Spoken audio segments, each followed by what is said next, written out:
Yeah, yeah.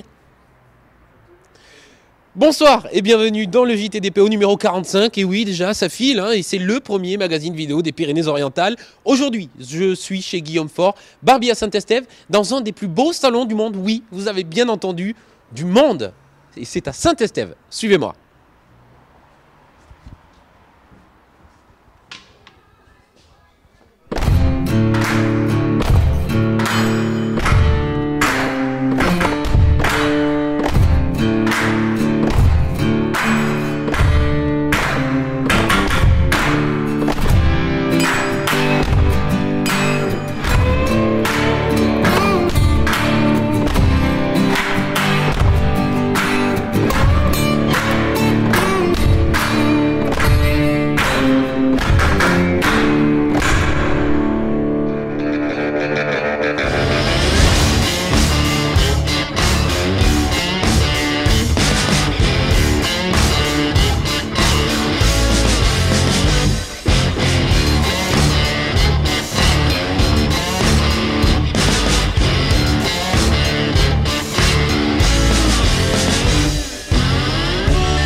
On est bon? Bonsoir Guillaume. Bonsoir Loïc. Merci de nous recevoir donc chez toi dans ton salon barbier, coiffure pour hommes à Saint-Estève. Alors moi, dès que je suis rentré de suite, j'ai senti le côté western, j'ai senti le côté Quentin Tarantino. Je me suis vu au salon en train de boire ma bière. Je vais commencer par cette question. Pourquoi ce décor? Alors pourquoi ce décor? Tout simplement parce que j'ai voulu recréer une ambiance qui me fascine. La prohibition, le côté un peu là où les hommes se rejoignent pour boire un coup ensemble, jouer au jeu, tout dans le côté illicite. Alors c'est vrai que c'est hyper licite ici, mais voilà ce que j'ai voulu recréer, une ambiance très masculine, bourrée de testostérone, en voulant créer ce salon de barbier dédié, oui, effectivement, à l'homme. Donc cet univers bar avec une salle d'attente avec des clubs, des fauteuils de barbier adaptés pour notre travail, un poste de travail aussi tout fait sur mesure, grandiose, pour justement pouvoir repasser de l'autre côté et voyager dans le temps. Voilà, c'est un peu l'idée que j'avais en créant ce genre de commerce. C'est très réussi d'ailleurs, et c'est pas le seul salon qui y est, il me semble, c'est bien ça? Ouais. Voilà, on a ouvert le deuxième salon il y a à peu près 1 an. Alors par contre c'est à Montpellier. On a ouvert dans un espace hyper atypique qui s'appelle le marché du Lez, que je vous invite à découvrir si jamais vous allez du côté de Montpellier. Là-bas, j'ai mon associé et mon acolyte de toujours, Morgane, qui était mon manager ici à l'époque et qui est devenu directeur et qui gère l'affaire d'une main de maître justement à Montpellier. Et ouais, effectivement, on a recréé le même esprit. Et alors là, l'avantage qu'on a encore en plus, c'est que toute l'harmonie du marché du Lez ressemble à notre état d'esprit. C'est-à-dire que c'est tout en décalage. On voyage dans le temps, c'est vraiment le but étant de faire oublier notre quotidien à nos clients et faire en sorte que quand ils sont là-bas, ils ne pensent plus à rien qu'à eux et à consommer différemment. Voilà. On vient pas simplement se faire couper une barbe en fait chez Guillaume Faure, on vient pas simplement se faire couper les cheveux, on vit une aventure quelque part. C'est le but recherché. C'est vraiment ce que j'ai voulu faire. Alors c'est vrai que c'est tout un concept, on a lié aussi le moderne, c'est-à-dire qu'il y a la prise de rendez-vous en ligne, nous avons un temps d'attente qui est en live, en direct live, donc possibilité de prendre rendez-vous sans rendez-vous, et à tout moment nos clients peuvent regarder le temps estimé approximatif sur place. On a un diagramme qui annonce le temps d'attente du lendemain pour pouvoir justement se présenter sans rendez-vous. On a essayé de penser au maximum à la modernité et au fonctionnement de nos clients. C'est-à-dire que le fait qu'ils soient sur smartphone ou tablette, peu importe, même sur leur ordinateur, ils arrivent à être connectés avec nous. Et bon, avec nos réseaux sociaux aussi, qu'on arrive à informer nos clients au maximum. C'est tout à l'ancienne, mais avec toute la modernité possible et imaginable. Alors attention, parce qu'on parle de modernité, on parle de technologie, ça c'est de l'acquis, mais ce qui est d'autant plus acquis, c'est le talent quand même de Guillaume Faure et de son équipe. Je les ai vus faire, c'est un art aujourd'hui de couper des barbes. Je vais le laisser répondre, mais c'est assez drôle parce que c'est un métier qui avait un petit peu disparu, qui revient en force, et de vous voir faire, c'est quand même assez impressionnant. Comment on acquiert cette... C'est la particularité de ce métier, c'est un métier qui se transmet. Alors on a des formations aujourd'hui pour cela, Donc, je suis formateur aussi aujourd'hui au niveau national et des fois même un peu plus à l'international. Je me déplace un petit peu partout. Mais il est vrai que nous, par exemple, barbier, on va dire, d'actualité aujourd'hui, avec un petit peu le vent en poupe, on a cette chance-là où l'homme prend soin de lui. Donc forcément, on en a fait un commerce. Et on a été formés par des anciens. Et ces anciens-là nous ont appris vraiment les rituels comme eux l'avaient appris. Et c'est vrai qu'il y avait eu cette petite période où les barbiers, c'était un peu éteint. Aujourd'hui, l'homme reprend soin de lui. Donc au final, nous, on a tout à refaire avec nos clients.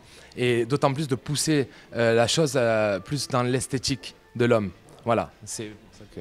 Tu penses qu'on en a terminé justement avec cette image et ces non-dits, ce tabou que l'homme ne doit pas mettre de crème, l'homme ne doit pas prendre soin de lui, et tu pousses là-dedans, c'est ça? Ouais, je pense que... Alors effectivement, on a eu un gros phénomène de barbe, des barbes hyper saillantes, enfin hyper grosses. Et là, ça se raccourcit vraiment. Et par contre, on arrive vraiment à ressentir le détail de l'élégance masculine qui se développe et aussi le prendre soin de soi. C'est ce qu'on ressent aujourd'hui dans nos salons, en général. Donc l'homme passe la porte de notre salon pour justement avoir un conseil adapté à son image, en sachant que nous, on a un cadre viril que j'appelle, donc en toute testostérone, l'homme se sent peut-être plus à l'aise dans un salon comme celui-ci pour venir chercher conseil auprès de nous barbiers. Et c'est tout bien, tout honneur qu'on donne nos conseils de crème de soins, de soins de barbe, d'utiliser de la crème tous les jours pour pouvoir s'hydrater la peau. Ça, c'est important et c'est notre métier aujourd'hui que de pouvoir expliquer à nos clients comment s'entretenir son cuir chevelu, comment s'entretenir son cheveu et bien sûr sa peau. Voilà. Et pour les femmes qui assument leur barbe, elles peuvent venir ou pas? Oui, malheureusement non, nous sommes un salon dédié qu'à l'homme. Même pour des coupes courtes, nous ne faisons pas les femmes. Important de préciser. Alors, Guillaume Faure, attention, c'est pas juste un barbier, un coiffeur, c'est quand même, alors je l'ai noté parce qu'il y en a tellement, le finaliste international coiffure homme et le double champion de France, s'il vous plaît, messieurs, dames, 2015, 2016. De quoi? De coiffure et de barbe également? C'était un concours qui est lié à la marque avec laquelle je travaille, donc je suis ambassadeur aujourd'hui, donc depuis un an, donc 2017. Je suis ambassadeur de la marque American Crew, qui est la marque numéro 1 leader du marché de l'homme. Et donc en 2015 et en 2016, j'ai remporté effectivement le titre du All-Star Challenge, donc titre France, et j'ai fini 2 fois en finale internationale, une fois à Rome et une fois à Paris. Et pour défendre les couleurs françaises, malheureusement, je n'ai pas réussi à gagner le titre suprême, mais j'ai vécu 2 expériences énormes. Et depuis ça, il y a beaucoup de choses qui ont évolué dans ma vie professionnel. Je suis devenu formateur pour cette sublime marque que j'affectionne depuis une quinzaine d'années et aujourd'hui reconnu donc par les États-Unis puisque du coup je travaille en tant qu'ambassadeur officiel, ce qu'on appelle aujourd'hui des All-Stars. Donc je suis 2e All-Star France avec un ami qui s'appelle Samy Petot, à qui je salue si jamais il regarde, qui lui est notre ambassadeur français emblématique et le plus ancien, donc depuis 2004. Et nous avons pour rôle d'aller chercher nos collections au siège, c'est-à-dire à Miami. Alors c'est pas le pire siège qui existe au monde, j'ai envie de dire, et de les ramener en France auprès de tous nos collaborateurs et tous nos confrères qui travaillent avec la marque, bien sûr, American Crew. Un ami, j'ai entendu parler, David Racuglia, à Montpellier, c'est bien ça? Qui est-ce? Alors, David Racuglia, c'est le fondateur de la marque American Crew, qui aujourd'hui, cette marque va avoir 25 ans. Et pour les 25 ans, il a décidé de faire le tour du monde et d'aller voir, on va dire, 25 salons qu'il aura choisi, triés sur le volet, parce que 25 salons dans le monde, c'est quand même très peu, pour les mettre en avant lors d'une grosse soirée pour les 25 ans d'anniversaire, on va dire, d'American Crew. Et du coup, on a eu le grand privilège qu'ils nous rendent visite à Montpellier, dans notre salon. Et d'ailleurs, je vous propose tout simplement de l'écouter. Hello, I'm David Racuglia, the founder of American Crew. I'm very honored to be in Montpellier, France, to meet up with my friend Guillaume Faure and come to his barber shop, which I am very excited to see. It is one of the best global barbershops in the whole world, and American Crew is very proud to be a partner with him. Thank you. Guillaume, merci beaucoup. Je vais te laisser rejoindre ton client parce qu'il a un client quand même qui l'attend sur la chaise. Il avait très patient, donc ça va, il a été très, très patient. Et puis de toute manière, on se retrouve en deuxième partie d'émission. Avec grand plaisir. Cette semaine, c'est...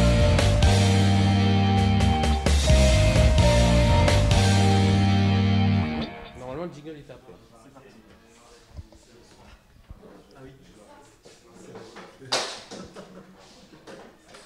Ça tourne. Ah, mince. Allez, cette semaine, c'est Justine Boutet de Saint-Cyprien, inscrite sur le site www.jtdpo.fr qui gagne 2 places de cinéma pour le Méga Castillo ou le Castillo à Perpignan. Ça, c'est tel petit choisira. Pensez à vous inscrire aussi gratuitement sur www.jtdpo pour être tiré au sort chaque semaine et gagner 2 places de cinéma. Et d'ailleurs, j'en profite pour souhaiter un excellent anniversaire même, il n'y a pas de thé, à Justine Boutet. On passe maintenant aux informations.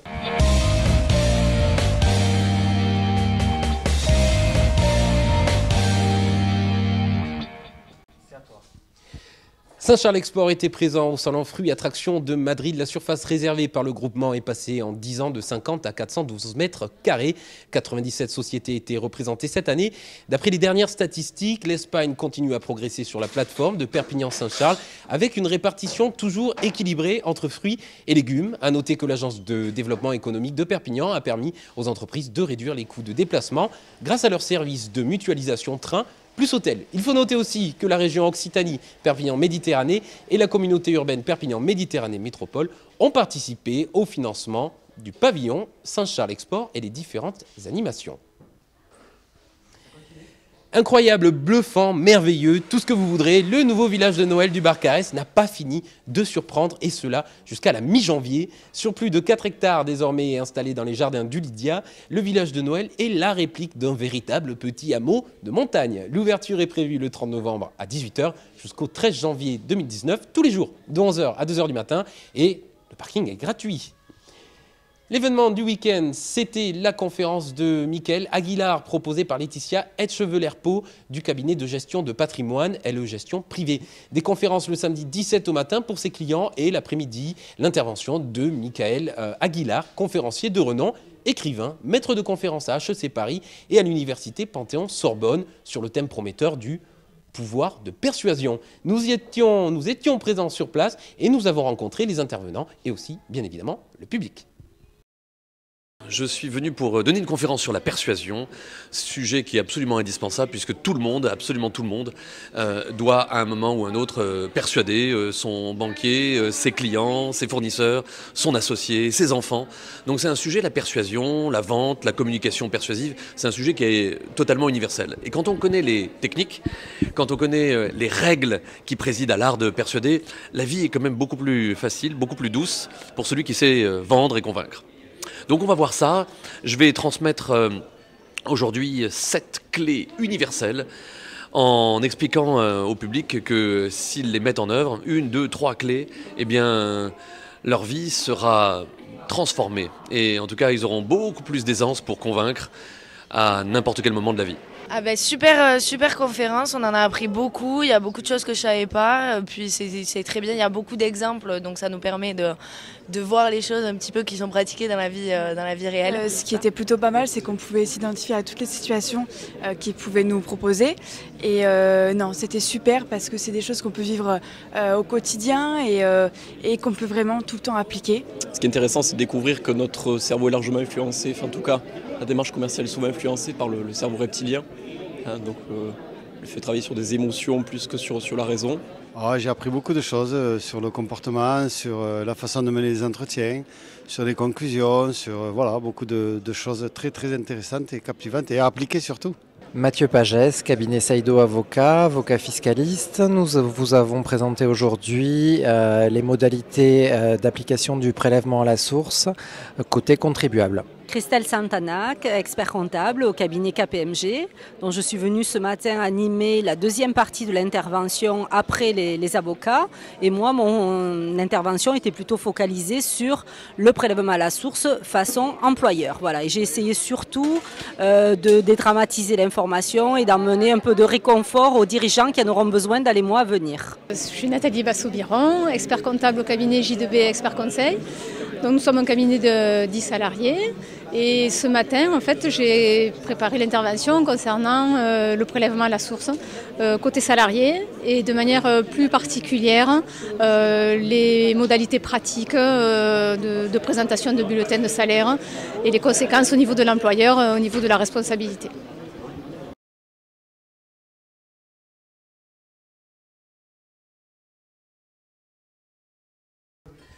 Comme chaque année, la Fondation UPVD, avec le soutien des mécènes fondateurs, finance des heures de tutorat aux étudiants sportifs de haut niveau inscrits à l'UPVD qui en font la demande. Nous présentons le dispositif à travers Fabrice Laurent, président de l'Université de Perpignan, Alain de Brazo, 3e ligne de l'USAP et champion de France Pro D2 en 2018, Naomi Garcia, tutrice étudiante à l'IUT GEA de Perpignan, et Jean-Michel Mérieux, propriétaire des McDonald's du sud de Perpignan. Pour la 8e année consécutive, la Fondation de l'Université de Perpignan met en place un dispositif de soutien aux étudiants sportifs de haut niveau. Donc cette année, c'est un cru encore meilleur que les années précédentes, puisque là, c'est près de 70 étudiants sportifs de haut niveau qui seront accompagnés grâce au financement de la Fondation, avec du tutorat individuel ou collectif, avec toutes les disciplines représentées, le rugby, le jeu à 13, le trail, la natation, enfin bref, toutes les disciplines représentées. Les conditions, bien sûr, c'est d'être sportif de haut niveau, bien sûr, d'une part, et d'être étudiant à l'UPVD, à l'Université de Perpignan. Si je suis là aujourd'hui, c'est parce que j'ai la chance d'être soutenu par la Fondation UPVD depuis maintenant 5 ans. Donc à l'époque, j'ai bénéficié de cette aide. J'étais en catégorie jeune avec l'USAP et j'étais en licence. Aujourd'hui, ça a bien changé parce que ça fait maintenant 4 ans que j'évolue avec le groupe pro, que j'ai un contrat professionnel. Et en parallèle, j'ai poursuivi mes études. Je suis en doctorat en biologie marine. Donc cette fondation m'a aidé tout d'abord pour obtenir mes diplômes, mais surtout elle m'a permis de continuer le rugby en parallèle. Et c'est vrai que sans cette aide, à un moment j'aurais dû faire le choix. Voilà, quand je suis rentré en master, j'avais les entraînements tous les jours avec le groupe pro. Et c'est vrai que le niveau master, ça demande pas mal d'exigences aussi. Et grâce à cette fondation, j'ai pu suivre mes 2 projets en parallèle et arriver aujourd'hui en thèse et à jouer avec le groupe professionnel. L'avantage, c'est que ce dispositif, c'est de pouvoir, on le sait, les sportifs de haut niveau ont des contraintes très fortes de calendrier, d'agenda, de compétition. L'idée, c'est de leur faire du tutorat individualisé par des étudiants de niveau supérieur ou par des enseignants et enseignants-chercheurs de l'université pour essayer de rattraper ce qu'ils n'ont pas pu voir en classe classiquement. Le rôle de tuteur, c'est assez simple, c'est un intermédiaire entre l'enseignant et le sportif. Autrement dit, tout ce qui va être information par rapport au contrôle, par rapport à l'administratif, c'est nous qui allons faire le relais vers les étudiants, si jamais ils ne sont pas là, s'ils n'ont pas reçu l'information. On va avoir pour rôle de leur envoyer tous les cours où ils n'auraient pas pu être là, que ce soit des cours magistraux, des TD, des TP. Et on va occasionnellement leur donner des cours particuliers.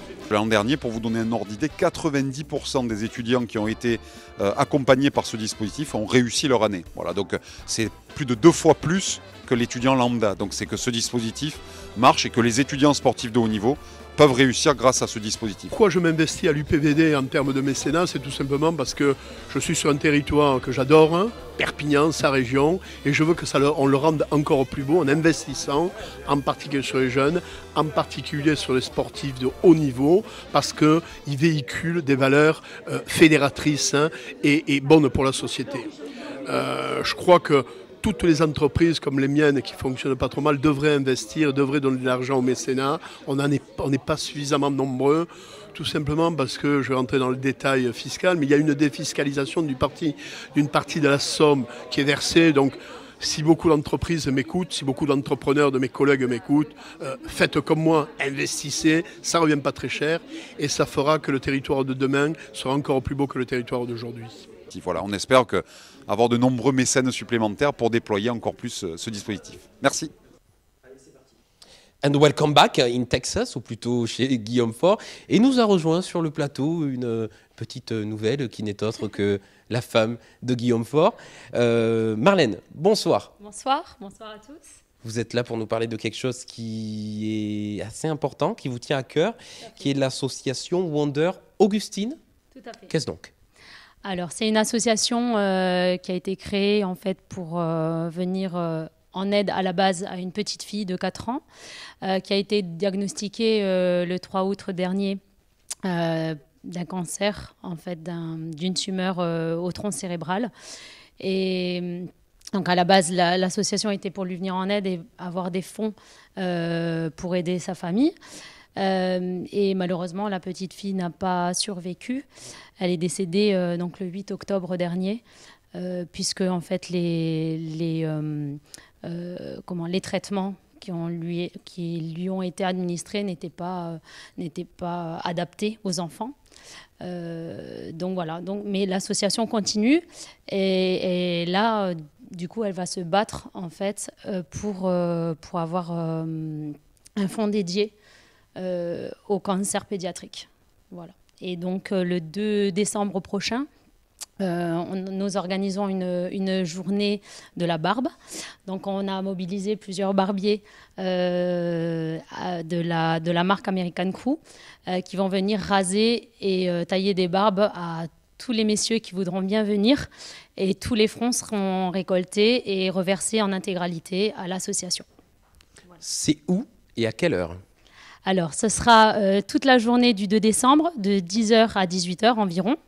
Et ça sera au foyer des aînés à Saint-Estève, donc boulevard du Canigou à l'allée de la Méditerranée.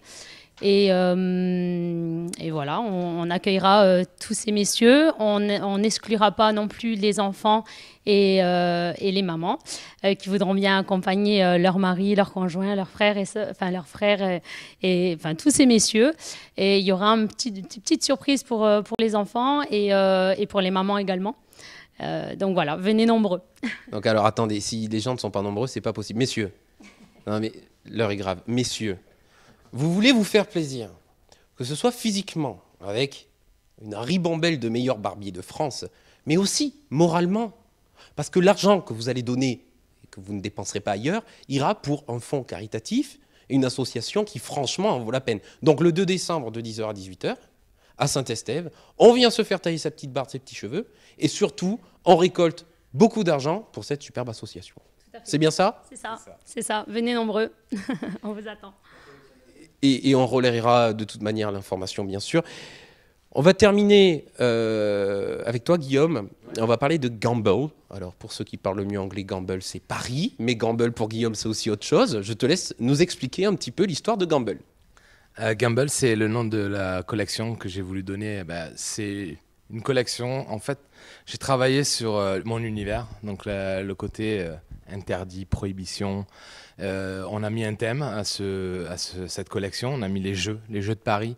On a fait 5 modèles avec un coiffage, un décoiffé, on va dire quelque chose de plus apprêté, quelque chose de plus quotidien et vraiment décoiffé, pour justement représenter le côté début de soirée où la personne arrive et se présente en début de soirée pour aller jouer, où il est propre sur lui, et la fin, la déchéance, le côté décoiffé qui va représenter la perte d'argent.